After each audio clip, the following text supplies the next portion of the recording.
میرے کانوں نے حضور کی ختم نبوت کی، حضور کے خلاف بات آئی تو میرے کانوں نے سننا چھوڑ دیا۔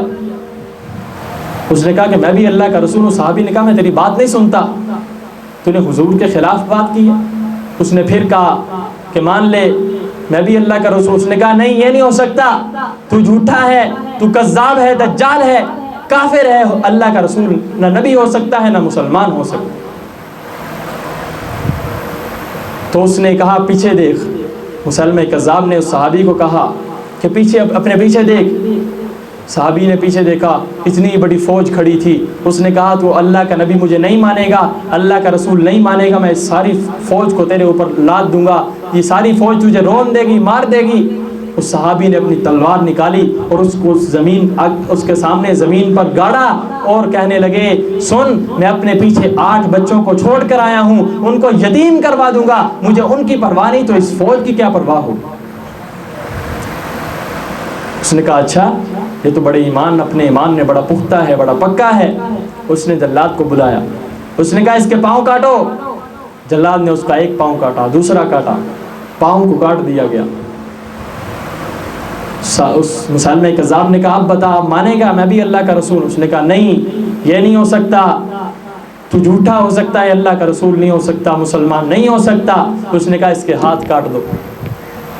اس صحابی نے کہا اس کے ہاتھ کاٹ دو۔ اس مسلمہ کذاب نے کہا صحابی کے ہاتھ کاٹ دو۔ وہ ہاتھ کاٹ دیے گئے، وہ پھر بھی اپنی بات پر ڈٹے رہے۔ ان کا واقعہ آج ہمارے لیے سبق ہے کہ ہم بھی حضور کی ختم نبوت کی ان صحابی کی طرح حفاظت کریں۔ تو صحابی مسلمہ کذاب نے کہا یہ ماننے والا نہیں ہے، اس کی زبان کو کاٹ دو۔ تو جلاد نے ان کی زبان کو کاٹ دیا۔ صحابی پھر بھی نہیں مانے۔ اس نے کہا کہ اس کی چمڑی ادھیڑ دو، جسم سے اس کی چمڑی کو اکھاڑ دیا جائے۔ اس جلاد نے جسم سے چمڑی کو اکھاڑ دیا، مار دیا، شہید کر دیا۔ لیکن اس صحابی نے اپنے عمل سے بتلایا میں اپنے آپ کو قربان کر سکتا ہوں، اپنے بچوں کی طرف نہیں دیکھتا، اپنے بیوی اولاد کی طرف نہیں دیکھتا، اپنے گھر بار کی طرف نہیں دیکھتا۔ نبی کی ختم نبوت کی بات آئے گی، سب کچھ قربان ہو سکتا ہے لیکن نبی کی عزت پر ایک آنچ بھی برداشت نہیں ہو سکتی۔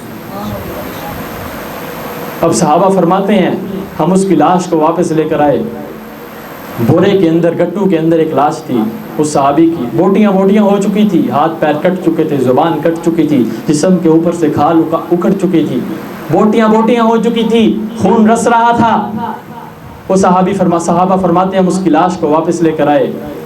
اب سامنے ان کی ماں حضرت ام عمارہ رضی اللہ تعالی عنہا، ان کی ماں کا جملہ سن کر جانا، اپنے دلوں کی تختی کے اوپر لکھ کر جانا۔ آج کی ماؤں بہنوں کے لیے، آج کی ماؤں بہنوں کو، میری ماں بہن کو جا کر یہ جملہ بتانا، آج کی میری ماں بہن کے لیے ان کا جملہ سبق ہے۔ انہوں نے بھی، وہ بھی انسان تھی، آج ہم بھی انسان ہیں، انہوں نے بھی یہی کلمہ پڑھا تھا لا الہ الا اللہ محمد الرسول اللہ، آج ہم نے بھی یہی کلمہ پڑھا ہے۔ وہ صحابہ فرماتے ہیں ہم نے اس کی ماں سے کہا اے ام عمارہ، اے اماں جی، یہ آپ کا بیٹا آ چکا ہے، اس نے ختم نبوت کی خاطر قربانی دی ہے، یہ ختم نبوت کی خاطر اپنے آپ کو قربان کیا ہے۔ ماں کا جملہ سننا، ماں فوراً پکار اٹھی اے لوگو الیوم ارضی، میں نے آج کے دن کے لیے اپنے بیٹے کو دودھ پلایا تھا۔ یہ جذبہ تھا، یہ ایمان تھا۔ مسلمانوں تم اس صدیق اکبر کے نام لیوا ہو۔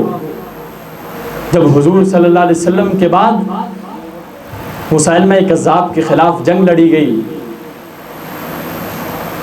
فرمایا پورے کے پورے اسلام کی خاطر غزوہ بدر، احد، حنین، جتنے بھی غزوات ہوئے، سارے کے سارے اسلام کی خاطر جتنی جنگیں ہوئی، جتنی لڑائیاں ہوئی، تمام غزوات میں شہید ہونے والے صحابہ کی تعداد 249 ہے، بلکہ 259 ہے۔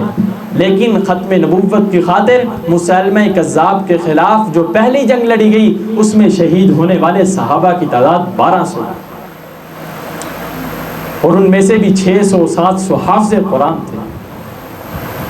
صدیق اکبر کے دور کے اندر یہ جنگ ہوئی۔ حضور جب تشریف لے گئے دنیا سے فوراً جانے کے بعد صدیق اکبر نے ثابت کر دیا کہ نبی کی بات آئے گی، ختم نبوت کی، عزت کی، آبرو کی بات آئے گی، سب کچھ قربان کر دیں گے۔ نعرہ تکبیر، پائیدار ختم نبوت، اور سید صدیق اکبر زندہ باد۔ اس صدیق اکبر کے جملے سنتے جانا، جب مسیلمہ کذاب کے خلاف صحابہ کو روانہ کر رہے ہیں تو یہ جملے کہے تھے جو آج بھی تاریخ کے ماتھے پر سجے ہوئے ہیں۔ صدیق اکبر نے جملے کہے تھے، لوگوں سارے کے سارے صحابہ، سارے کے سارے لوگ اس مسیلمہ کذاب سے لڑنے کے لیے روانہ ہو جاؤ، مکہ کے اندر کوئی بھی نہ رہے، حتیٰ کہ مکہ کے جنگلوں سے، مکہ کے دیہاتوں سے، جنگلوں سے جانور بھی مجھے گھسیٹ کر لے جائیں، پھر بھی مکہ کے اندر کوئی نہیں رہے گا۔ حضرت صحابہ فرماتے ہیں حضرت علی رضی اللہ تعالیٰ عنہ اگر صدیق اکبر کو نہ روکتے، صدیق اکبر خود اس جنگ میں جاتے، کیونکہ اس وقت خلیفہ تھے، خلیفہ بلا فصل، خلیفہ اول صدیق اکبر تھے۔ اس وقت ان کا مکہ میں ٹھہرنا، مدینہ میں ٹھہرنا ضروری تھا۔ اس وقت انہوں نے جملے کہے تھے، سارے کے سارے صحابہ روانہ ہو جاؤ، کوئی بھی مکہ کے اندر نہ رہے،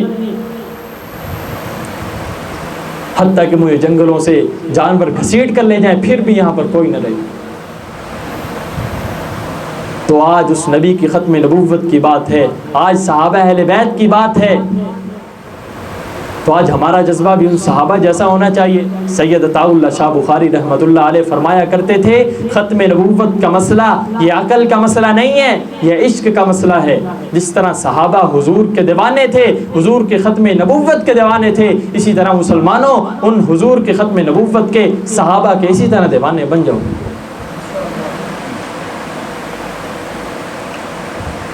تو اسی لحاظ سے اسی سلسلے میں 7 ستمبر کو لاہور کے اندر کانفرنس ہو رہی ہے، جو کہ ختم نبوت، جو کہ 50 سال مکمل ہونے پر جب اس پاکستان کے اندر قادیانی کو کافر قرار دیا گیا تھا، اس کو علیحدہ قرار دیا گیا تھا، جدا جدا قرار دیا گیا تھا، تو اس کو آج اس 7 ستمبر کو 50 سال مکمل ہو جائیں گے۔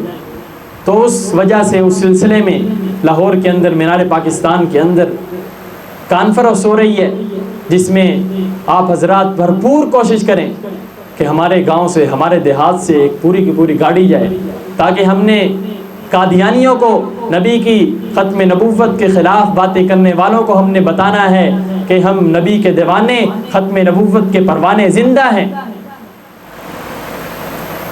تو اسی لحاظ سے اسی سلسلے میں آپ سے بات کی، تمام حضرات کوشش کریں اس مسجد سے، اس دیہات سے، اس گاؤں سے ہماری ایک پوری کی پوری گاڑی نکلنی چاہیے، تاکہ قیامت والے دن کوئی میرے اللہ رب العزت، میرے رسول اللہ صلی اللہ علیہ وسلم پوچھیں کہ مسلمانوں، اے میرے امتیوں، تمہارے دور کے اندر، تمہارے زمانے میں میرے ختم نبوت کے خلاف لوگ ڈاکہ ڈالتے رہے، میرے ختم نبوت کے خلاف باتیں ہوتی رہی، میرے صحابہ اہل بیت کے خلاف باتیں ہوتی رہی، تم نے کیا کیا تھا؟ ہم اس وقت کہیں گے، یا رسول اللہ، ہمارے پاس کچھ اور نہیں تھا، ہمارے پاس طاقت نہیں تھی، حکومت نہیں تھی، لیکن ہمارے پاس اتنی طاقت ضرور تھی کہ ہم وہاں پر لاہور کے اندر جا کر آپ کی اس ختم نبوت کی کانفرنس میں شریک ہوئے تھے۔